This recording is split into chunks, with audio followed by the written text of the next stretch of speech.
어제 출장을 갔다가 휴게소에 들려서 돌솥 비빔밥을 하나 시켰습니다. 휴게소에 들어가는데 저염을 실천하는 휴게소 이런 간판을 봤습니다. 그리고 음식을 시키고 먹는데 이게 맛이 없는 거예요. 아, 왜 맛이 없을까 이런 생각이 들었습니다. 저는 항상 그 휴대 용기에 소금을 죽염을 조금씩 넣어가 다닙니다. 그래서 음식이 싱거우면 죽염을 더 쳐서 이렇게 먹곤 하는데, 저는 뭐 라면 삶고도 스프 다 넣고 거기에다가 죽염 더 넣어가지고 먹는 그런 짠돌입니다.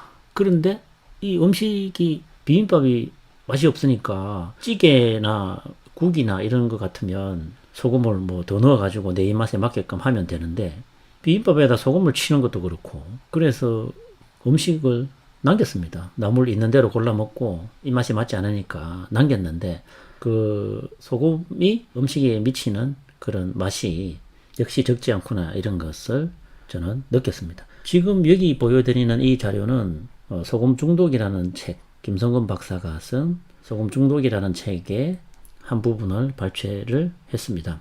이 대표적으로 소금은 나쁘다라는 것을 이야기하는 그런 책입니다. 이 수프를 끓이고 난 다음에 0.3% 글루타민산, 이 칼륨 제가 잘 모르겠는데 글루타민산 나트륨 뭐 조미료가 아닌가 생각이 됩니다. 그리고 0.3%의 소금을 첨가했을 때 맛의 변화를 살펴본 그래프가 있더라고요. 재밌어서 이 자료를 한번 발췌를 해 봤습니다. 일반 스프의 맛은 파란색 선이죠. 일반 스프는 요 중심점을 기점으로 해서 각 맛의 강도를 나타내는데, 이러한 형태로 파란색은 이러한 형태로 이렇게 그 맛을 유지를 하는데, 여기에다가 0.3%의 조미료를 넣었을 경우에 맛의 변화가 일어나는데, 단맛이 약간 늘고 맛이 풍부해졌죠. 짙은 맛도 좀 생겼고 강도는 좀 줄었네요. 그리고 전체적인 풍미 강도도 증가를 했고 전체적인 균형감도 이렇게 이만큼 증가를 했습니다. 그런데 0.3%의 소금을 넣었을 경우에 단맛도 이만큼 증가를 했고 짠맛도 기존에 비해서 당연히 소금이 들어갔으니까 증가를 했죠. 그리고 맛의 풍부함, 짙은 맛, 강도, 향의 강도는 조금 줄었네요. 그러면서 전체적인 풍미라는 것은 미각 이외에 다양한 감각작용으로 느끼는 맛이라고 합니다. 풍미가 증가했고 전체적인 균형감도 증가했고 쓴맛은 줄여주고 새맛도 줄여주고 이런 곡선을 형성하게 되는 거죠. 그래서 소금을 첨가했을 때가 오히려 더 맛이 풍부해지더라. 그러니까 이 말은 바꾸어 말하면 소금을 줄이면 어떻게 되겠습니까? 소금을 줄이면 음식이 맛이 없다. 소금을 넣으면 음식의 맛이 증가한다. 그러면 우리가 소금은 생명이다 거의 30편을 통해서 소금이 우리 몸에 해롭지 않다는 것은 이미 알고 있고 소금에 대한 편견을 우리는 버렸을 것이라고 생각을 합니다. 그러니까 결론적으로 소금을 넣어서 음식을 맛있게 먹고 건강도 지키고 이렇게 해야 되는데, 소금을 줄여서 음식은 맛없게 먹으면서 건강은 잃는 이런 등신 같은 짓은 하지 말아야겠죠. 그래서 기억하십시오. 소금을 넣으면 음식이 맛있어지고 맛이 있는 게 몸에도 좋은 겁니다. 왜 맛도 없게끔 소금 줄인다고 해 먹고 맛도 없는 음식을 먹게 하냐 말이죠. 자, 이제 우리가 이 정도 공부를 했으면 소금 팍팍 아끼지 말고 음식에 쳐서 드시기를 바랍니다. 예전의 밥상은 소박한 밥상이었죠. 지금 이 보는 만큼 뭐 반찬의 가지수가 많지 않았습니다. 그저 김치 하나, 나물 하나, 그리고 보리밥 하나. 저는 저희 어머니가 저희 할아버지한테 음식상을 차려서 드리는 거를 어렸을 적부터 이렇게 보고 기억을 하는데요. 반찬의 가지수는 항상 뭐 많지 않습니다. 시골에서 뭐 먹을 게 그렇게 풍부하지 않은 시대였고, 그런데 항상 어머니께서 여기에 보이는 것처럼 간장 종지를 이렇게 놓는 겁니다. 필수적으로. 찬이 몇 개 되지 않았지만 이렇게 간장 종지를 보리밥 하나 놓고 김치 하나 놓고 간단한 나물 반찬 하나 놓고 시래기 국찌개 뭐 요 정도, 거기에다가 항상 빠지지 않은 것은 이 간장 종지였는데, 또 우리 할아버지께서 이 음식을 드실 때 딱 갖다 드리면 이 간장 종지에다가 숟가락으로 간장 종지에 간장을 탁 찍어서 간장 맛을 딱 본 다음에 식사를 시작을 하십니다. 그래서 저는 지금 생각해 보면 이게 또 선조의 지혜가 아닌가 이런 생각을 합니다. 음식이 싱거우면 굉장히 잘 체합니다. 싱거운 음식 먹고 맛없는 음식 먹으면 목구멍에 잘 안 넘어가거든요. 그래서 잘 체합니다. 일반적으로 우리가 돼지고기를 먹을 때 새우 젓갈류나 된장을 먹는 이유가 육식을 할 때는 그런 것을 같이 곁들여서 먹어야지만 안 체하기 때문에 먹는 거거든요. 이 간장을 먹으니까 체하지도 안 하고 소화도 잘 되고 싱거우면 바로 타서 내 입맛에 맞게 먹으면 되니까. 그런데 요즘 일반인들은 싱겁게 먹으니까 소화도 안 되고 그리고 잘 체합니다. 그러니까 체기 있는 분들 소금 먹으라 해서 고친 예가 많이 있습니다. 그래서 체기는 잘 체하는 분들은 소금 섭취량을 늘려야 되고, 소화가 안 되는 분 역시 소금 속에는 CL이라는 쓸개, 액의 원료가 들어있기 때문에 소금을 먹어야지만 소화가 된다. 이런 이야기를 드린 적이 있습니다. 오늘은 죽염에 대해서 하나의 특징을 살펴볼 텐데, 산화와 환원이라는 개념입니다. 우리가 전자가 어떻고 전자가 어떻게 붙으니까 이게 환원지수가 높아지고 이런 것까지는 몰라도 좋을 것 같습니다. 다만 환원이라는 것은 반응에 있어서 우리 몸에 좋은 것으로 해석될 수 있고, 산화라는 것은 우리 몸에 좋지 않은 영향을 미칠 수 있는 반응점으로 생각을 하면 될 것 같습니다. 체내에 노폐물이나 독소가 축적되어 활성산소 및 질병을 일으키는 것을 산화라고 하며, 축적된 노폐물과 독소를 제거하여 생명을 건강하게 하는 반응을 환원이라고 합니다. 산화와 환원의 개념은 항상 이 지구상에는 동시에 일어납니다. 하지만 우리가 음식을 먹을 때 이 환원력이 강한 음식을 조금 더 먹어줌으로 해서 인체의 노폐물과 독소를 제거를 하고 건강을 유지하는 하나의 방법이 될 수 있다. 이렇게 보시면 되겠습니다. 농약으로 오염된 농산물, 색소나 방부제 등의 첨가물이 들어있는 가공식품, 약 및 화학 물질을 통틀어 산화제라고 하며, 몸 안의 노폐물이나 독소를 제거하는 것을 환원제라고 한다. 유감스럽게도 환원제는 산화제에 비해 극히 적은 것이 우리의 현실이다. 그래서 환원제는 어떤 식품이 있고, 산화제는 주로 지금 소개한 대로 농약으로 오염된 농산물, 그리고 화학 물질에 오염된 식품, 우리가 먹는 합성 신약 등을 들 수가 있겠습니다. 우리는 이러한 산화하는 지수를 ORP라는 테스트 기계로 계측을 할 수가 있습니다.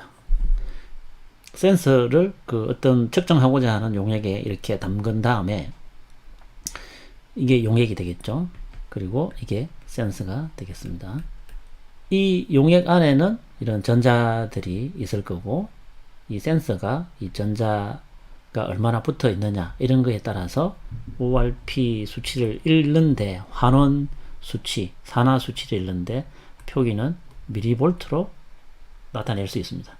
제로가 가장 기본적인 노멀한 상태, 기준이 되고, 그 위로 이게 굉장히 산화가 강하다고 되어 있죠. Strongest Oxidizing Agent라 그래서 이쪽은 산화가 강하고, 이 아래쪽으로 갈수록 환원력이 강한 그런 식품이 되겠습니다. 주로 산화를 일으키는 데는 수돗물, 소다 음료, 생수 등은 산화 쪽에 위치를 하고 있고, 비타민 C나 녹차, 그리고 대구 간류, 커드 리버 오일이 되겠죠. 대구 간류. 이런 것들은 이렇게 0mV 이하로 존재하면서 환원력이 강한 그런 식품이 되고, 여기 위에 있는 것들은 산화력이 강한 그런 식품이 되겠습니다. 다른 그림으로 봐도 똑같습니다. 이 플러스 월피와 마이너스 월피가 있는데, 소다 음료 본 것처럼 또 정제 수, 그리고 수돗물, 그리고 여기 그린티나 비타민 C는 0을 기준으로 해서 이렇게 죽염도 역시 굉장히 강한 환원력을 가진 물질이 되겠습니다. 장생을 부르는 식품, 죽음을 부르는 식품에 나카야마 에이키가 자세하게 이 여러 가지 식품에 대한 산화력과 환원력을 측정을 했습니다. 조금 자세히 살펴보면 수돗물, 도쿄에 있는 수돗물은 굉장히 산화력이 강했습니다. 그리고 심장약, 두통약, 합성치약이 산화력이 강했죠. 사과배 농약을 많이 쳐서 그럴까요? 정제 설탕, 사과 주스, 레몬, 복숭아, 바나나, 홍차, 콜라, 천년염, 감기약, 지사제 등 위스키까지 이러한 것들은 몸을 해치는 강력한 산화력을 가지고 있었다. 그 다음 여름 귤, 포도, 소, 생육, 맥주, 오렌지 주스, 토마토, 딸기, 닭 생육, 녹차, 스포츠 음료, 갓짠 우유, 소스, 날계란 등 역시 200에서 300 정도가 돼서 산화력이 있는 그런 식품들이고, 배추, 돼지 다리살, 채소 수프는 100에 가까운, 그 중에서도 좀 낮은 편이네요.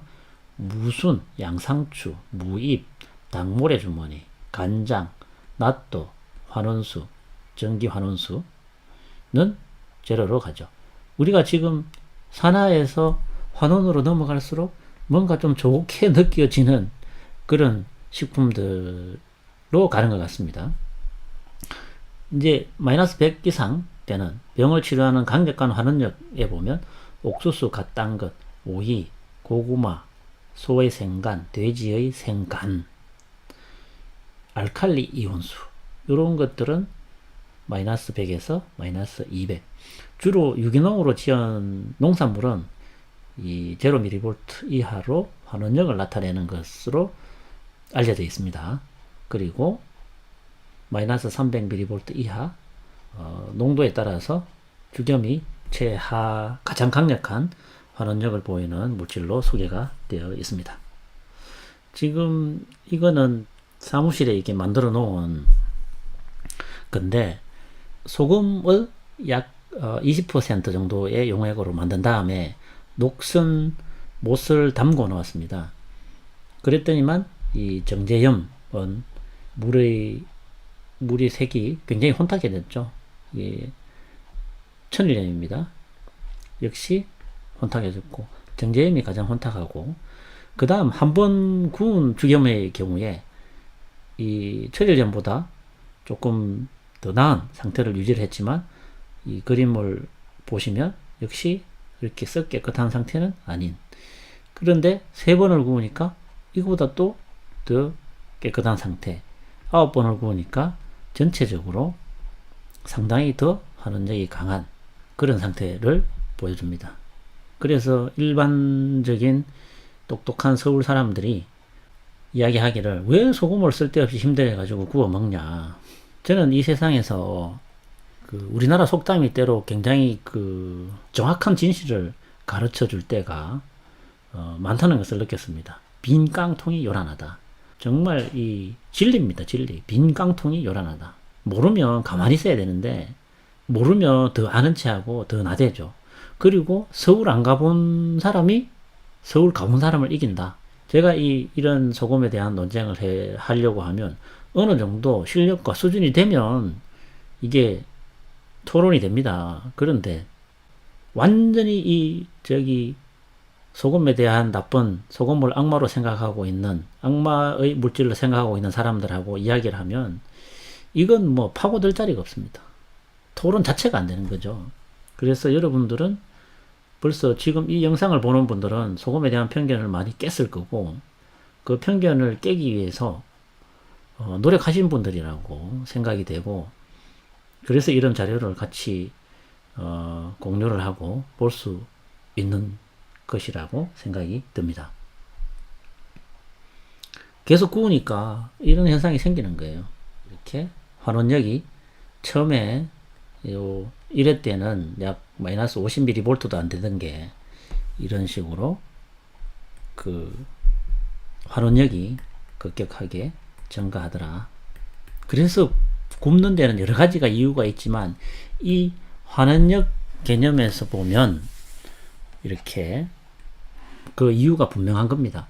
우리가 영양을 위해서 산화력이 있는 식품도 먹어야 되는 경우가 있죠. 그렇지만 환원력이 있는 식품과 더불어서 같이 먹는 그런 지혜를 발휘한다면 영양을 잘 섭취하면서도 음식을 산화와 환원 중간 개념에서 중화시켜서 먹는 그런 개념도 될 테고, 또 산화되는 식품보다 환원되는 식품을 조금 더 먹어줌으로 해서 인체가 노폐물을 쉽게 배출을 하고 면역력을 잘 유지할 수 있는 그런 상태로 만들어주는 것이 자연적인 우리가 할 수 있는 노력이 아닐까 생각합니다. 제가 그 다음 편은 이러한 실험 자료, 그러니까 주겸의 pH와 ORP 산화하는 지수를 측정하는 그런 실험들을 영상으로 그대로 찍어서 좀 올려드릴 텐데 시간이 조금 걸릴 것 같습니다. 영상을 찍고 또 편집하고 또 저도 제 업무를 처리를 해야 되기 때문에 시간은 조금 걸릴 것 같습니다. 그리고 그 다음에는 물고기 실험 그런 것들이 있는데, 저 나름대로는 뭐 물고기에 대한 실험을 예전에 다 해봤습니다만 또 새로 조금 더 체계적으로 해서 찍으면서 여러분들한테 소개를 해드릴 시간을 갖도록 그렇게 하겠습니다. 제가 찍고 또 편집하고 하는데 시간이 좀 걸릴 수 있다는 점 양해를 해 주시기를 바라고, 또 지금까지 소금은 생명이다라는 주제를 통해서 우리는 소금이 정말 필요하고 정말 고마운 존재다라는 식으로 인식 전환을 가져와야 되고, 이 영상을 또 다른 분들에게 소개를 해서 공부를 하시면 충분하게 우리의 잘못된 관념, 그동안 소금에 대한 잘못된 관념을 바꿀 수 있지 않을까 싶습니다. 저는 pH, ORP 그리고 기타 어떤 실험 내용들을 영상으로 찍어서 편집한 다음에 영상을 업로드 하도록 그렇게 하겠습니다. 감사합니다.